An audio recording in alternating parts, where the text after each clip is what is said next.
Hello, good evening, Girlfriends' Guide to Homeschooling. This is Angela Jordan Perry, and we are going to be getting started with our special guest this evening. Woo! Going to invite her in, and we're going to get started. I hope you all have had a wonderful day today, and that it was very productive.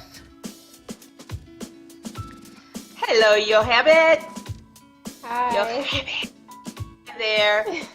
We are going to cross fingers, say a prayer that everything goes well. You look beautiful and clear. And I even see some belly. Well, yeah. I got it figured out. Good deal. 3, 2, 1. Girlfriends' Guide to Homeschooling. I am turned up for this evening. Yes. She is almost overdue. Baby's ready to come. She had to find a good seat to sit in so she won't hit it on the desk. But we have our special guest tonight, and it's Yochebed. Woo! I'm so excited to have her. Yochebed, I have to practice that. Yochebed Tovah is with us tonight. Yay! Out of Northeast Texas. So, just a little bit about me. I'm Angela Jordan Perry. I'm your host here at Girlfriends' Guide to Homeschooling.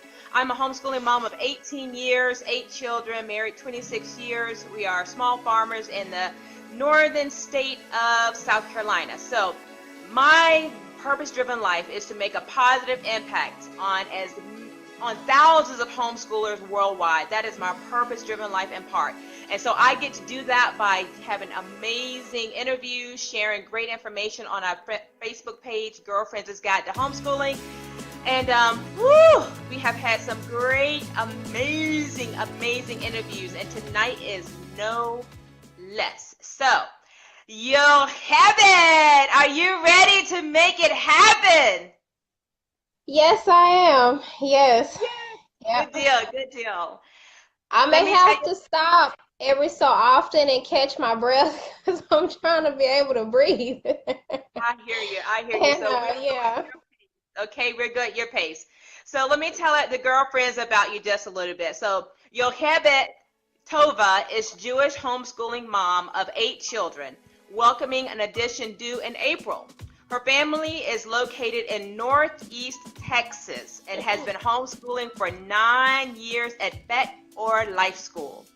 Children and education has been and continues to be her passions. Being able to directly cultivate her own seedlings has allowed Yochebed to accomplish those passions. Their homeschool named Bet Or Lifeschool is focused on cultivating and encouraging intellectual beings. Through Torah and the wisdom of the sages, she is enthusiastically developing consciousness of her seedlings to foster harmony with collective soul of humanity, self, and Hashem.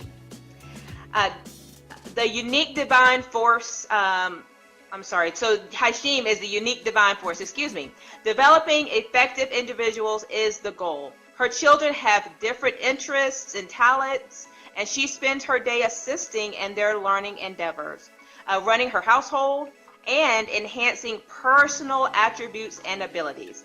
Yochebed is embarking on her own personal journey to offer consulting services to the homeschooling moms. And she'll share a bit more about that at the end of our interview. For those who are in need of encouragement, homeschool organizational development, and empowering themselves and their children. Find out more about this large homeschooling family, which is at www.betorlifeschool.org. So this is a quote that Yochebed wanted to share.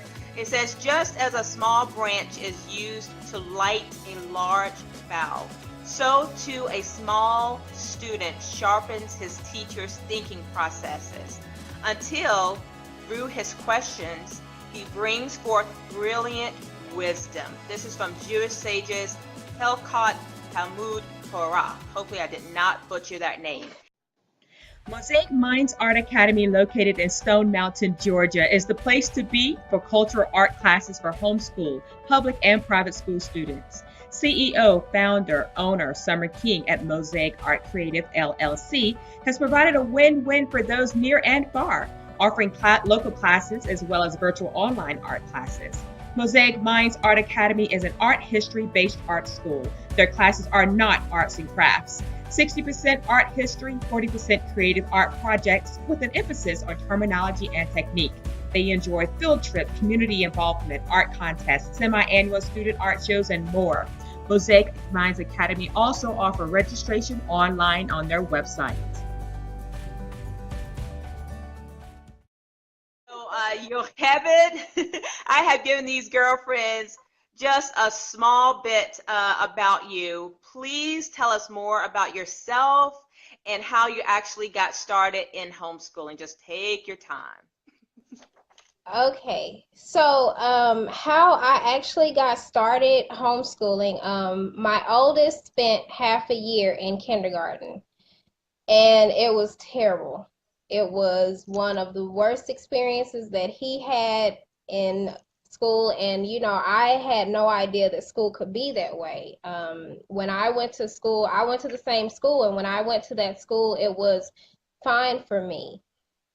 But for him as a Black male, it was completely different.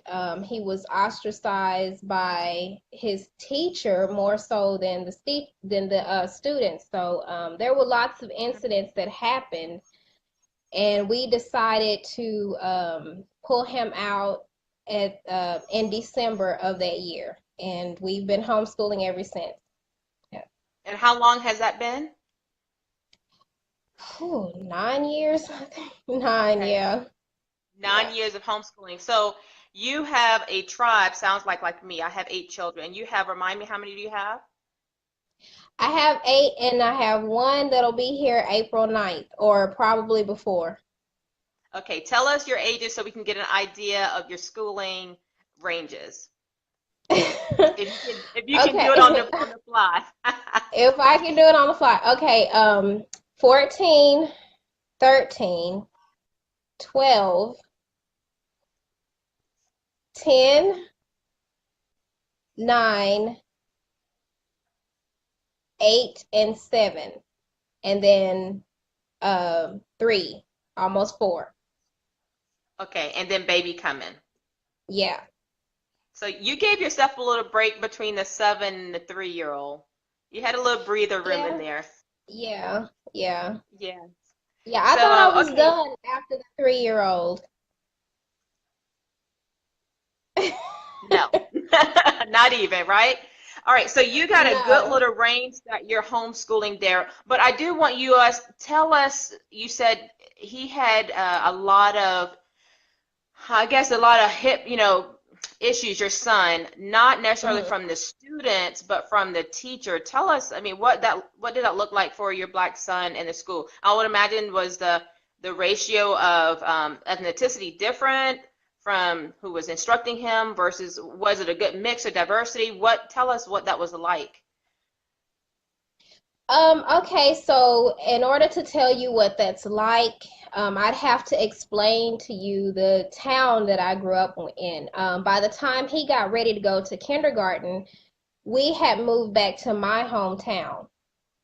Now, this town is a particularly racist town, so it was expected to encounter racism there. But just things that they did, like calling him in the office and then coercing him into admitting to things. And if there was this one instance where this little boy in his class hit him, and my son, which we've always taught them to defend themselves. If someone hits you, you defend yourself. So he punched him back, and my son was the only one that got in trouble for that incident. And then they told us about the incident days later. And he actually got hurt one day, and they claimed that they didn't know what happened. There was a substitute teacher who had, how sometimes teachers will warn the substitute who's their trouble student in the class, right? So she just had this really bad attitude towards him.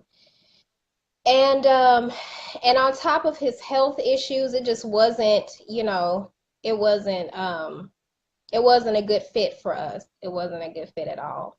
I personally feel like I was not going to allow them to tear down my son the way I had seen that same school system that I went through and my sister went through and all my brothers went through and all their friends went through, that same system that tore them down and made them feel like they weren't enough. I wish I had had the confidence early on to teach him, so that he would not have to even go in that system. But I had no idea I could homeschool. I just was not confident in that at all. So how did you come across the knowledge of, homeschool to even think about doing that, pulling them out and doing that? Okay, well, their father had always wanted me to homeschool. And I was like, look, I don't know how to do that. I can't homeschool. I don't even know what that is. Like, what do I need? I'm not a teacher. And so when all of this came to a head, we sat down and looked up our state laws in Texas, and it just showed how easy it was, how simple it was. And then I began to research homeschooling. And we decided then that I was like, look, okay, I'm on board. I can do this, other moms are doing this, and nobody had, you didn't have to have a degree, a teaching degree to actually teach your children. So in that December, we pulled them out, and the rest is history. Okay, so when you pulled him out, how many other children did you have at the time? When I pulled him out, I had 3 other children, and I was pregnant with number 5. Okay, so you had a lot going on still, and you did it. Yeah. Well, actually, no, I had just had number 5. So Okay. I had, You had a baby, a newborn. Yeah, a newborn, yeah. Yeah, who was not Wow. sleeping at night. So, Wow. So now that you're doing it, tell us what is your why, your habit for homeschooling your brood? Other than, the initial shock of everything, is there a why that you stick by that keeps you going each year? the why is being able to provide them with um with the ability to learn and to grow in freedom. Um we know that we have the Constitution in America, and it discusses all these freedoms that we have, and so I wanted to make sure that I exercise my right to that freedom. The freedom of being able to teach my children, the freedom of them having to learn the way that they could learn, and learn what Yeah. they need to learn. Yeah. So when you first Okay, started your okay. homeschooling, when you first started this journey with just having birth number 5, what was your first year like? What was that from, in December when it started off? Take us back there. What did it look like? Well, the first few months, I had learned about homeschooling is when you take your child out, you deschool them. So for the first few months, at that point, we had started traveling. My husband at the time was a journeyman welder, so he would go to different sites and we go to different cities and stuff like that. So during that time, we just focused on games and, reading aloud to him and just things that we had been doing their whole life, for about the first 3 or 4 months. And then I introduced him to just doing workbooks, simple little workbooks that I got from Walmart. And that was pretty much what the first year or the rest of his kindergarten year looked like. Gotcha. Now, you mentioned something really interesting at the beginning, Yochebed. You said, I don't feel like I have the confidence to be able to even homeschool. I don't even know what that looks like. And you said you wish you would have had that confidence to have did it sooner from the start. What Yeah. did that confidence, what did it look like once you actually took him out and you started, homeschooling? Tell us, what was it that you felt you didn't have to do it, but then you did it, and I guess you figured out you did have it. What was that? Well, I would say that it was the fact, number one, that I did not need a teaching degree to teach my own child, that I had within myself and from my creator all the things that I needed to be able to teach him. When he was in school, we were the one that had to teach him how to write his letters. The teacher claimed that he couldn't write his letters, that he couldn't do this and do that. And he'd come home and we'd be like, well, we know he can do it, and we'd sit there and do it with him. And in 20 minutes, he's doing it, So just understanding that I did not need a teaching degree to teach my child. Also, over the years, I learned that I'm not screwing up my kids. I'm not messing them up by homeschooling them. That's another thing, the socialization thing never really occurred to me because I understood, that you can make friends anywhere, church or parks, activities, you can do that anywhere. So that was never a concern of mine. It's just my ability to teach him and to teach them was what I lacked confidence in. I like what you said there too, is that you said you have everything what's needed is already inside of you to do what you needed to do as far as teach them. That is something I say that to myself almost every day. I have everything I need. It's already inside of me to do X, Y, and Z. And that is really the self-talk that we have to give ourselves. You got it. You got it already. Just walk it out and do it. Yeah. You're saying as well that you were already teaching him teaching them already his whole life. It's already what you had to do.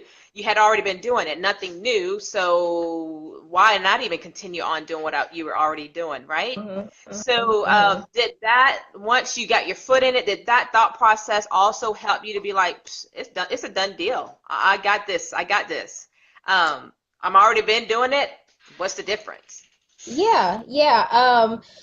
When he read his first book, it was a few months after we had pulled him from school, when he read his first book. And actually it was the same book that his teacher said that he could not read, and she could not get him to read at all.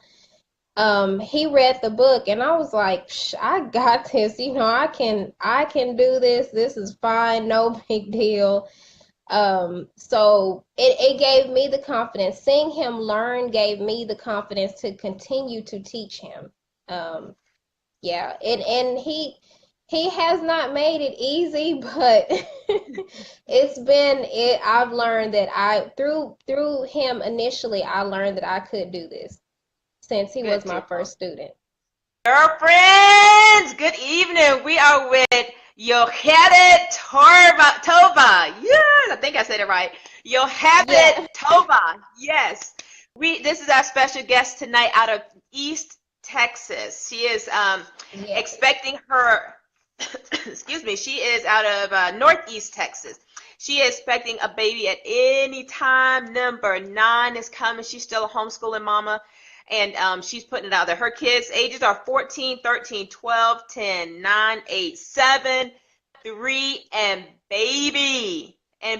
So, listen, she said if she can do it, because she has everything that's needed is inside of her. She can do it, you all. This have got to be some encouragement for you that you can do it. The confidence is what's needed. So Yochebed, tell us, what is your daily habit with this brood? You have 9. And you look beautiful. And even though you're pregnant, you look together. You got your schoolroom. I see that in the background. Everything is just straight. How in the world are you doing it? So what is your habit and your routine that keeps you afloat? Okay, well, first thing is having a large family. Having a large family, everyone has to pitch in. It's not going to work if I'm doing everything, you know. So everyone has to pitch in. Everyone has chores. Everyone has different things that they're assigned to do. And so we have a routine that we go through every single day. Um, we get up in the morning. One of my daughters is normally the first one up. She's an early bird. So she's up, and then I'm up, and then everybody else is getting up, and so we do hygiene, and then they do morning chores, and then we come out here and we do schoolwork for a few hours, and then we go back in the house, and they have free time until I get dinner done, and so on and so forth. So yeah, it's all about having a set routine every day and making sure that everybody is working at something, helping out the whole household, So, and my kids Uh, like to cook, so yeah, yes, yeah. yes, absolutely. When you got a large family, everybody has to know their part, their responsibilities, their duties. They got to know it. It Mm-hmm. has to work like clockwork, right? Mm-hmm. Yes, yeah. Because if you don't have a set routine, if you don't have, it doesn't have to be at the same time, but it needs to be something where everybody should know what they're supposed to be doing next, because if you don't, it will be chaos. It will be complete chaos. Absolutely, absolutely. So what do you do? I'm really big on homeschooling moms, self-care, taking care of themselves, taking a moment out. What do you do for yourself, Yochebed? Um, well, when I set up our homeschooling space this year, I realized that it would also serve as my getaway. So, I'm out here when I need a break. I come out here. I have teenagers, so everyone's pretty much big except for the 3-year-old. So I have teenagers, and everyone's able to sit in the house, watch TV, play a video game, do something while I'm here getting my me time. I also, go to the store by myself. They used to go with me, but I realized I need that time to myself, so they no longer go to grocery shopping with me. Um, yeah, so things like that. And when it's a really good movie that I want to see, I'll go out and do that. I'll go get my nails done sometime, I'll go walk in Walmart sometimes. Yeah. So just things like that. Or Gotcha. I'll take a nap when I need a nap. I've learned to take a nap. I'm not sacrificing my nap anymore. Yes. And do you do that just because you're pregnant, or is that just like that's part of your routine, your habit, taking a nap? I started it when I became pregnant. And I used to love to take naps. But as I was like, okay, well, I felt like I was taking that time away from them, you know, and you know how you feel mom guilt about so many things. And so I was like, well, if I take a nap, then they won't have me there to talk to or to read a book or do something like that.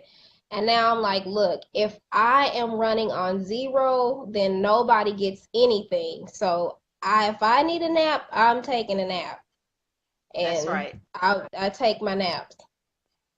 That is true, and that is key, and that's huge.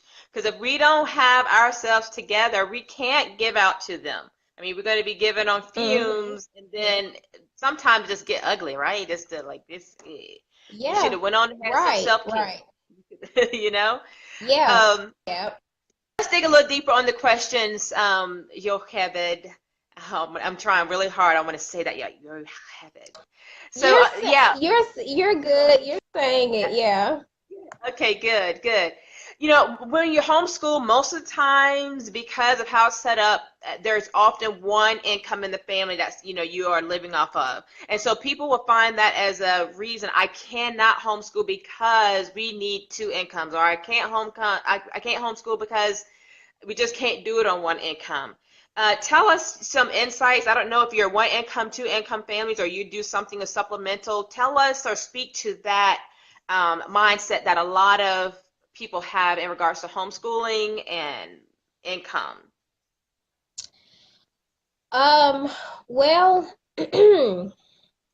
we are a one income family. We live off of one income, and it has been that way for years. I do not have an income. I may have worked collectively for the last 14 years, probably 2 months in all. Um, but yeah, we are a one income family, and it's really about understanding needs versus wants. What do you absolutely need? Whenever you budget, do you need this thing? Whenever you go to buy something, do you need this? Um, and understanding that sometimes what we want isn't always good for us. Just over this past year, I've understood that I've had to budget what I spend on Amazon and thrift books because I love buying books. But do I necessarily need all of those books? And could that income be put somewhere else? For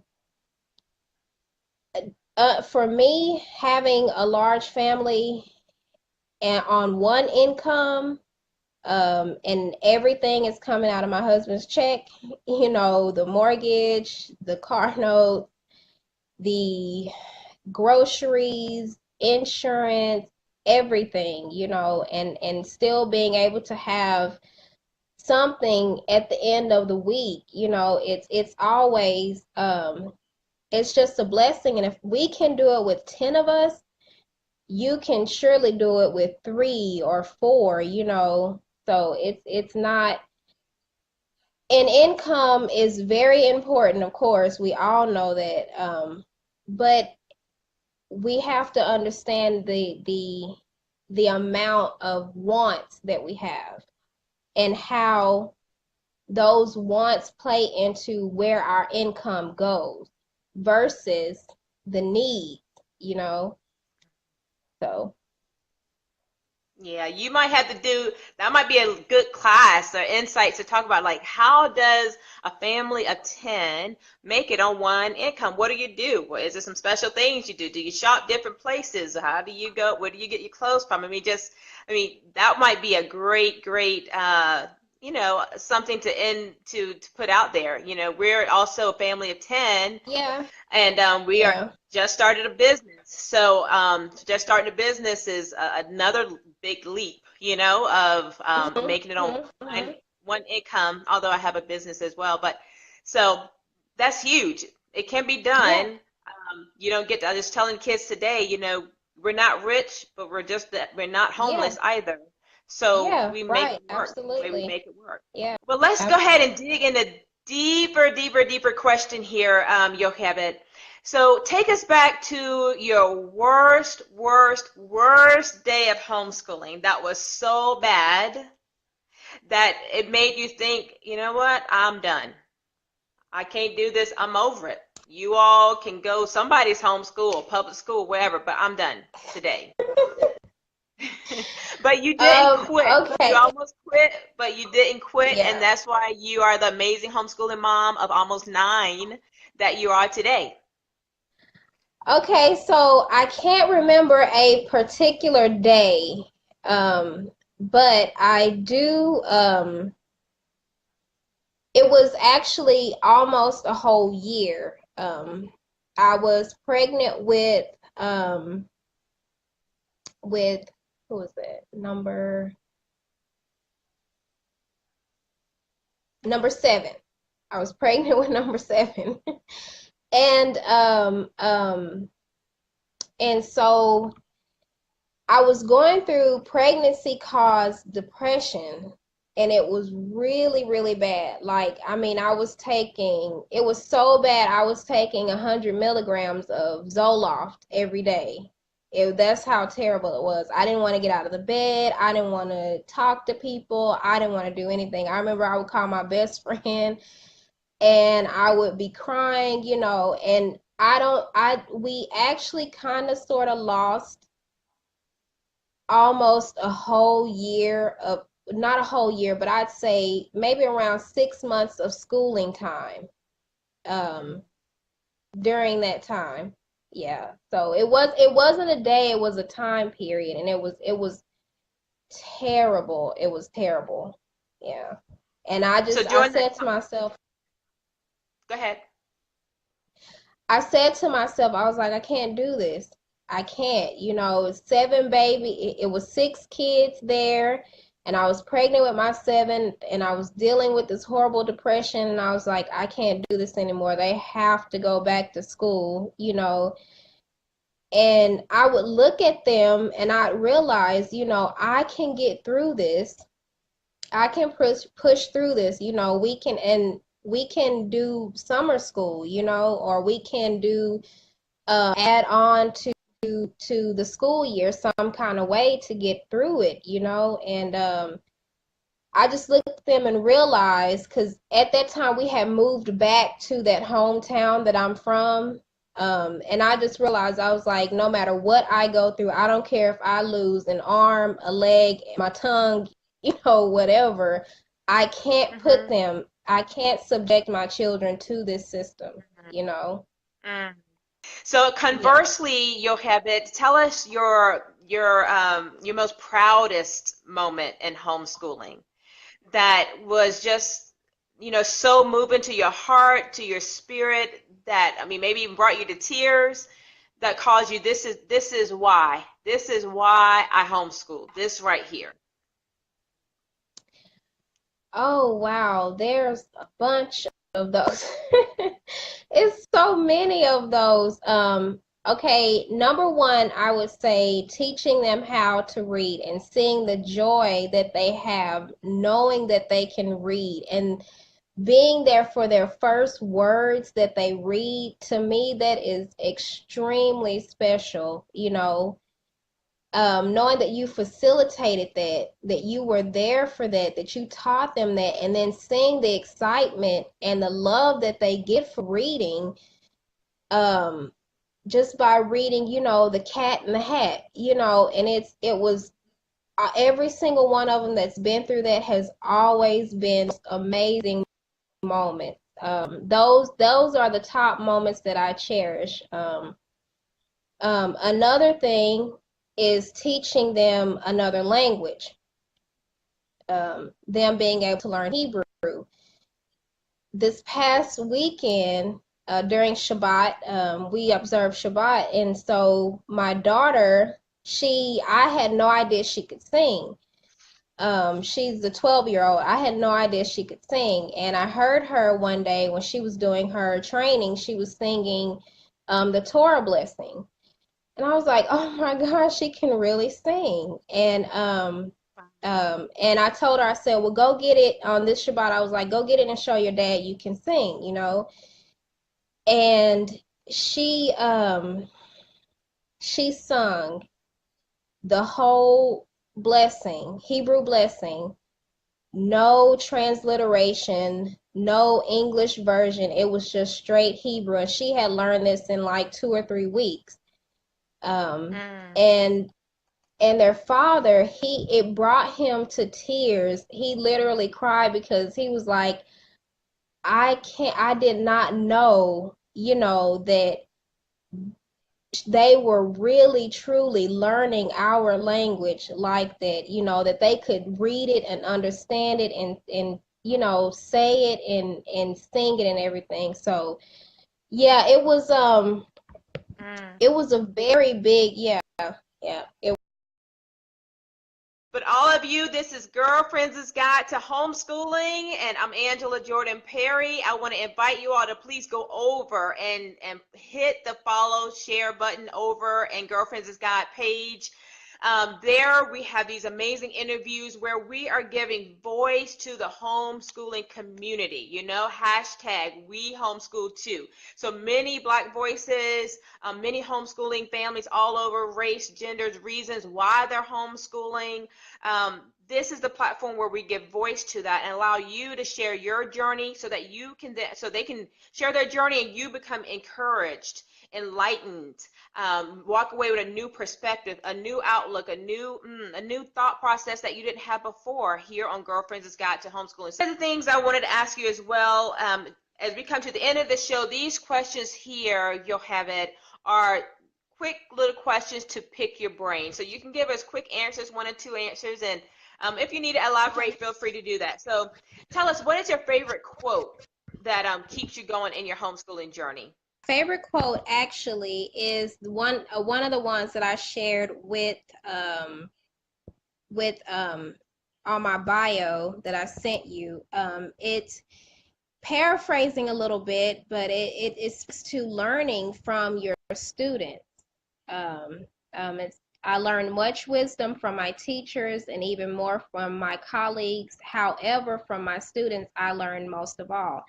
And that's what my everyday is like. I learn from them. I get 1,000 times a day. Hey, mama, did you know this? And hey, mama, did you know that? You know, and hey, mama, what's this? And I'm like, I have no idea. Let's go look it up. You know, so I've learned so much just from their learning, their ability to ask questions and to wonder, you know, and to be able to do that freely. Yeah, yes. Tell us, do you plan to homeschool all the way through to the end with all 9 of your children? Yes, if God gives me the strength, I will most definitely be doing that. What is something that's unique to the Tovah's homeschooling? Something that you all pride yourself in, something that you all do, like this is the Tovah family thing. What is that in your homeschooling? Okay, well, okay, so Tovah is actually my Hebrew middle name. Okay.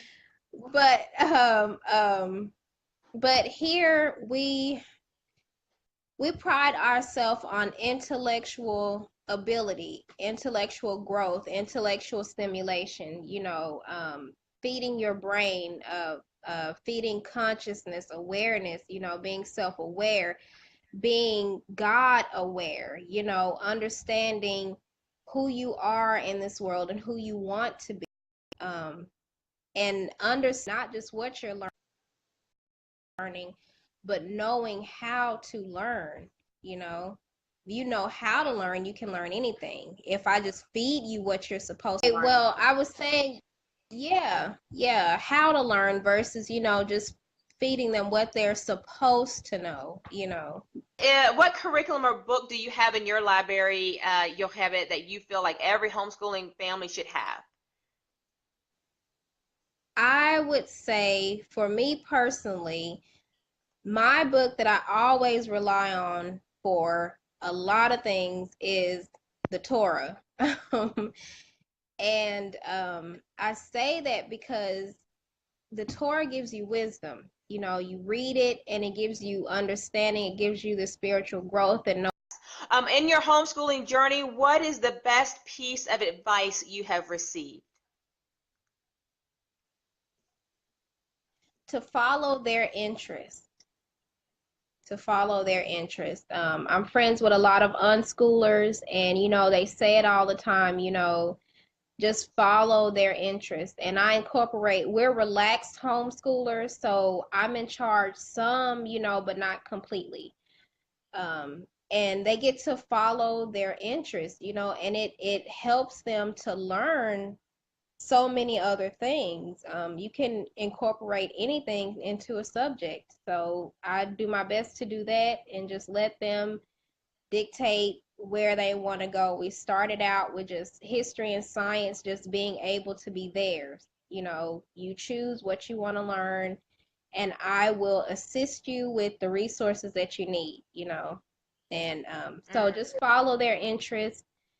You know, let them have some say so in their schooling. You know, let them have input. Let them, you know, dictate some things, and you'll be quite shocked, you know, because as homeschoolers, you don't understand how much confidence in what you put into your children until they show you, like, oh my God, wow, you know? Yeah, so. Do you have a favorite website or app or a resource like that, online, you know, resource that you can suggest that you use? So there's a lot. Teachers Pay Teachers is one of them. Um, Homeschool Share is another. We like to do notebooking and lab booking and stuff like that. So homeschoolshare.com is another one. What else is there? I think it's one called Tina's Dynamic Homeschooling. This Reading Mama. Oh, one of my absolute favorites for Hebrew resources is the KFAR. I hope I'm saying that right. And um, Maura Shelley Publishing. I love her website. I go on there quite a bit. And just Google, honestly. I'll put in a topic in Google and find some stuff from there, see where the rabbit hole leads me. All right, Yochebed, this is our last question, the $1,000,000 question. Are you ready? Yes, hopefully. Yes. If you had to start all over again, back to day one of your homeschooling, but you have your current knowledge, wisdom, skills, convictions, what would you implement or not implement in this very first day back to homeschooling?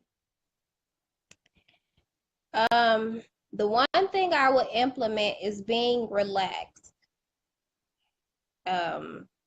We went through years where we had traditional schooling where it was like public school at home. We've gone through several different curriculums. But relaxed, eclectic homeschooling is what really worked for us. And and following that type of method allowed them to be able to, you know, open up and become who they are, you know. So just being relaxed, really. Being relaxed and keep a eclectic type of homeschooling. Yep. Okay.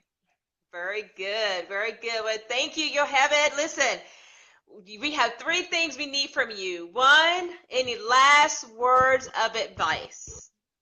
2, let us know what you have your hands in. What are you doing? What do you want to get out to the homeschooling community? And 3, how can they get in contact with you if they want to continue this conversation, pick your brain on some other information? Any last words of advice?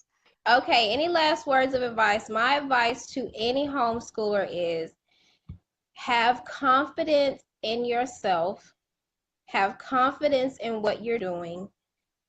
What you are doing does matter, and it does have a positive effect on your children. You are their parent, whether you're the mother or the father. God gave these children to you. These are your babies. These are your seeds. You can do it. If you, no matter what resources you use, no matter where you go in life, there is no one better equipped to love your children, to nurture your children, to facilitate their growth more than you are. So that would be my advice. Number 2, I think number 2 was, where can people find me, right? I have a website, and it's called Bet Or Lifeschool.org. within the next few months, I will be offering homeschooling consulting services for people, for any homeschooler, no matter where you are on your journey. And it's not about just telling you what to do, but also encouraging you and imparting wisdom, and knowledge, giving that to you so that you can also turn around and feel the confidence to give that to your children. I have a Facebook page, Bet Or Lifeschool, Instagram, Twitter, all under the same name, Bet Or Lifeschool. Good deal. Well, good deal.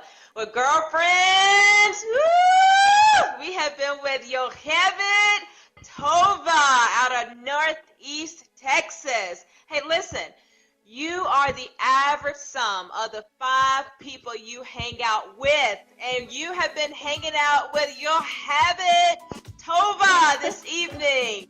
Woo! Keep up the momentum and continue to get connected with positive homeschoolers who's going to bring a positive impact into your journey.